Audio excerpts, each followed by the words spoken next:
pasca Pilkada 2015. Waktu itu ada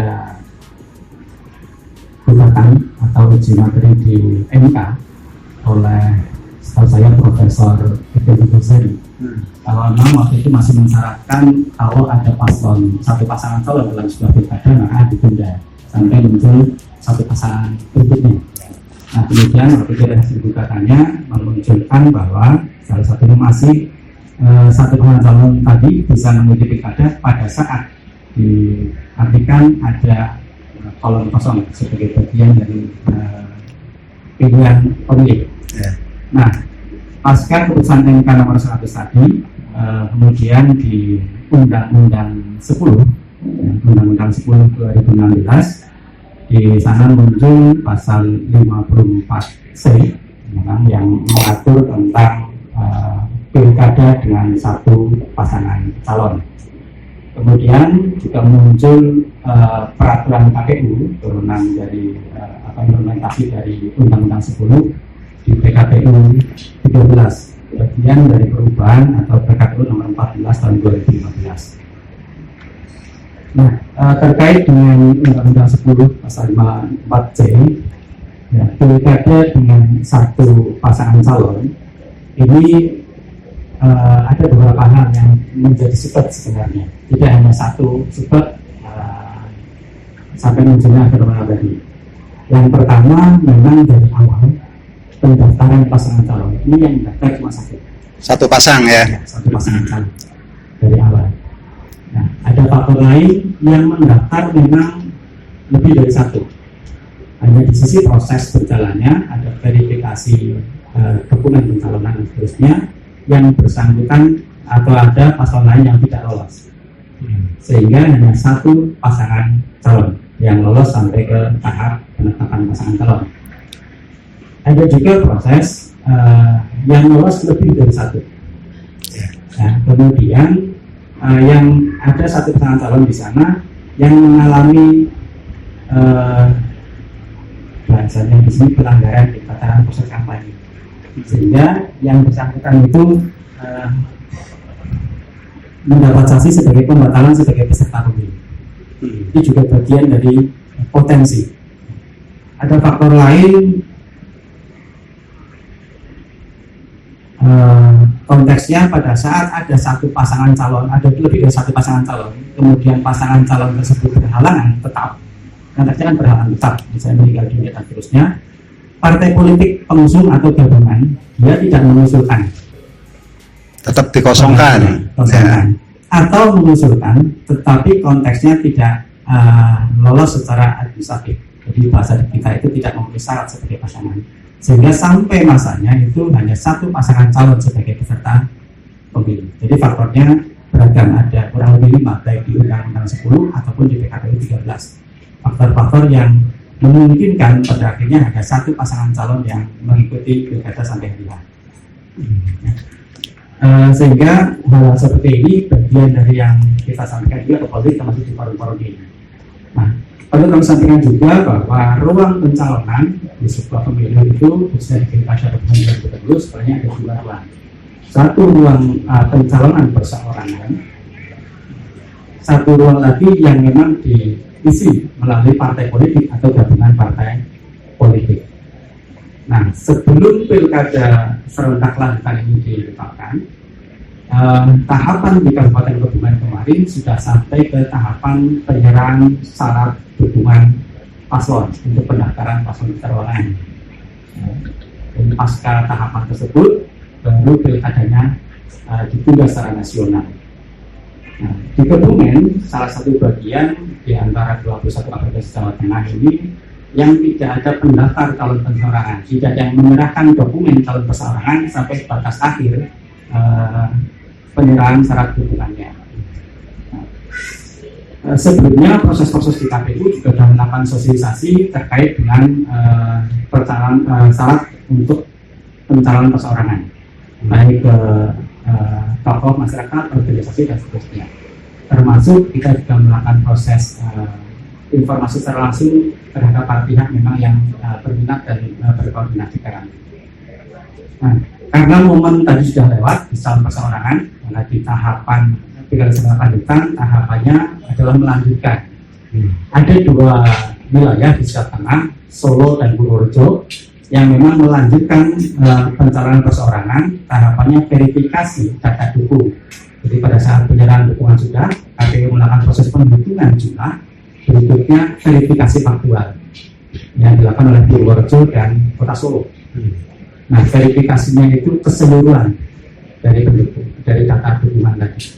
Ya, kalau ditemukan misalnya kemarin ada ya kurang lebih jumlahnya minimal 69.727. Artinya untuk Kebumen calon independen sudah selesai lah ya? Ya, kalau yang permohonan kita dan persoalan Sudah selesai. Tinggal selanjutnya tahapan berikutnya.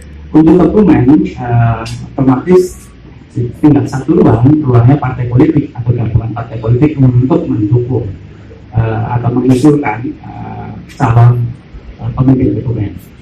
Nah, di regulasi Kebumen dengan 50 kursi otomatis 20% yang minimal dari kursi atau 10 ya.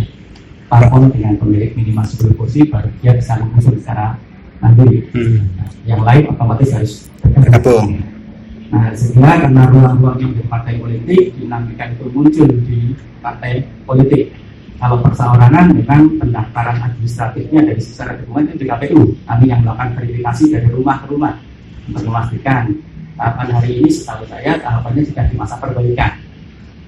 Kalau yang perseorangan, karena ini dinamika di partai politik, ruangnya di sana memang secara regulasi, tinggal partai politik nanti melakukan proses pendaftaran bersama-sama dengan calon perseorangan. Jadi pendaftaran pasangan calon itu bersama-sama antara yang diusung perseorangan yang setelah lulus verifikasinya KPU dan calon yang diusung oleh partai politik. Pengumuman pendaftaran nanti mulai tanggal 28 Agustus sampai tanggal 3 September. Pendaftaran pasangan calonnya tanggal 4, 5, dan 6 September ya? Ya, 2020. Penetapan pasangan calon tanggal 23 September 2020. Artinya tanggal 23 September adalah tanggal terakhir diketahuinya akan munculnya calon tunggal, pasangan tunggal atau tidak dari situ ya? Ya, memang prinsipnya asal ditetapkan ya tanggal 23. Tanggal 23. Ya, karena tadi tanggal 4 sampai tanggal 6 prinsipnya kan pendaftaran. Ya, apabila tanggal 4 sampai tanggal 6 yang mendaftar cuma satu pasangan calon, maka KPU akan melakukan proses penundaan tahapan pilkada. Di PKPU 13, di sana ada waktu 3 hari untuk melakukan penundaan. Konteks penundaan ini adalah KPU secara regulasi harus melakukan sosialisasi ulang ke partai politik. Kemudian akan dibuka lagi 3 hari untuk proses pendaftaran. Nah, batasnya otomatis bahasanya ya dalam 1 minggu ya. Hari akan diketahui berapa pasangan calon yang mendaftar. Proses berikutnya baru verifikasi dokumen pasangan calon, baik terkait dengan kesehatan, ijazah, dukungan partai politik, dan seterusnya. Tanggal 23 itu yang ditetapkan atau dijalankan. Oke, yang penting itu ketika verifikasi. Pada tahapan pencalonan ternyata hanya ada satu pasang calon.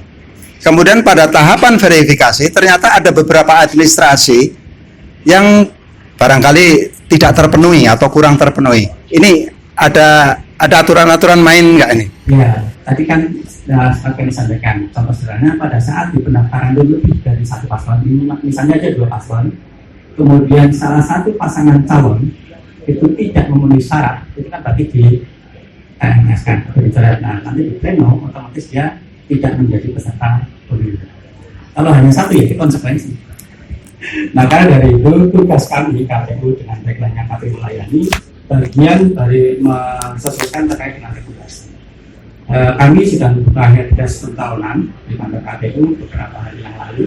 Kita buka ruang untuk partai politik melakukan proses koordinasi informasi detail terkait dengan syarat pencalonan, syarat calon dan calon pencalonan. Kemudian tanggal 6 Kamis besok kami juga akan mengundang partai politik beserta stakeholder terkait untuk sosialisasi ini lebih detail ke persyaratan dan teknis pendaftarannya. Karena kalau seseorang calon gagal karena ketidaktahuan, kami yang salah. Oke, Pak Yuli, ini terkait dengan konsep atau pengertian kotak kosong.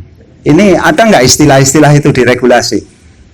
Ini yang nampaknya otomatis ketika pasangan hanya ada satu pasangan calon ya, artinya akan melawan kotak kosong dalam tanda petik.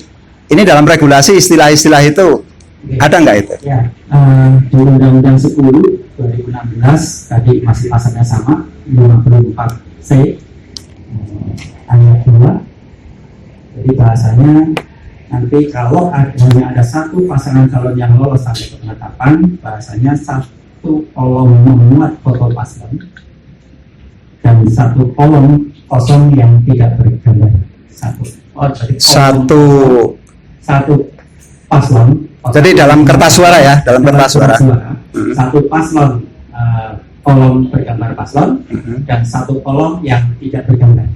Tidak bergambar atau siluet atau semacam tidak bergambar sama sekali, hanya kotak saja. Kolom kosong saja. Itu bahasa regulasinya kolom kosong tidak bergambar.